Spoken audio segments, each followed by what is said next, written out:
مداربہ دو یا دو سے زیادہ لوگوں کے درمیان شراکت داری کا ایک معاہدہ ہے جس کے تحت ایک پارٹنر فنڈز فراہم کرتا ہے اور دوسرا پارٹنر فنڈز مینیج کرتا ہے۔ جو پارٹنر فنڈز مہیا کرتا ہے وہ رب المال کہلاتا ہے اور جو پارٹنر فنڈز مینیج کرتا ہے اسے مدارب کہا جاتا ہے۔ اس شراکت داری سے حاصل ہونے والا نفع دونوں کے درمیان متفقہ تناسب سے بانٹ دیا جاتا ہے اور نقصان اگر مدارب کی غفلت یا کوتاہی سے نہ ہوا ہو تو تمام مالی خسارہ رب المال کو برداشت کرنا پڑتا ہے، جبکہ مدارب کا خسارہ سروس اور متوقع منافع کھونے کی صورت میں ہوتا ہے۔ مدارب شرعی اعتبار سے رب المال کا وکیل ہے اور رب المال کو یہ حق حاصل ہے کہ وہ مدارب کی سرمایہ کاری کی سرگرمیوں کو مخصوص جگہ، منصوبے اور رقم تک محدود رکھے۔ اس قسم کے انتظام کو مداربہ مقیدہ کہا جاتا ہے اور جہاں اس طرح کی پابندی نہ لگائی جائے اسے مداربہ متعلقہ کہتے ہیں۔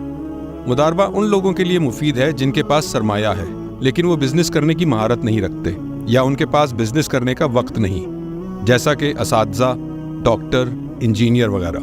ان افراد کو کسی ایسے پارٹنر کی ضرورت ہوتی ہے جو سرمایہ کاری کرنے کی مہارت رکھتا ہو، جیسا کہ اسلامی بینک۔ سرمایہ کاری اکاؤنٹس جن میں کسٹمرز کو نفع دیا جاتا ہے، ان اکاؤنٹس میں اسلامک بینک اپنے کسٹمرز کے ساتھ مداربہ کا معاہدہ کرتے ہیں۔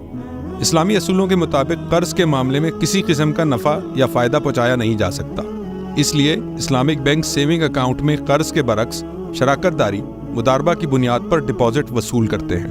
یوں اسلامک بینک میں کرنٹ اکاؤنٹ اور سیونگ اکاؤنٹ کی شرعی نوعیت کنونشنل بینکوں سے مختلف ہوتی ہے۔ کنونشنل بینکنگ میں سیونگ ڈپازٹ شرح سود کی بنیاد پر آفر کیے جاتے ہیں اور بینک کسٹمرز کے ڈپازٹ پر طے شدہ سود ادا کرتا ہے، جبکہ اسلامک بینک ماہانہ بنیاد پر تجارت سے ہونے والا حقیقی نفع میں سے طے شدہ حصہ کسٹمرز کو ادا کرتا ہے۔ اس اعتبار سے کنونشنل سیونگ ڈپازٹ اور اسلامک سیونگ ڈپازٹ میں دو بنیادی فرق ہیں۔ اسلامک بینک کسٹمرز کے ڈپازٹ کو شریعت کے مطابق جائز کاروبار میں لگاتا ہے، جبکہ کنونشنل بینک جائز ناجائز کا خیال رکھنا ضروری نہیں سمجھتا۔ نمبر 2، اسلامک بینک کاروباری سرگرمیوں سے حاصل ہونے والا حقیقی منافع کسٹمرز میں تقسیم کرتا ہے، جبکہ کنونشنل بینک کسٹمرز کو ڈپازٹ پر سود کی صورت میں طے شدہ رقم واپس کرتا ہے۔ باعث اطمینان بات یہ ہے کہ سیونگ اکاؤنٹ سمیت اسلامک بینکنگ کی تمام پروڈکٹس اور سروسز مستند مفتیان کرام پر مشتمل شریعہ بورڈ کی منظوری کے بعد آفر کیے جاتے ہیں، یعنی آپ مطمئن رہیں کہ اسلامک بینکنگ کے معاملات اسلامی اصولوں کے عین مطابق ہیں۔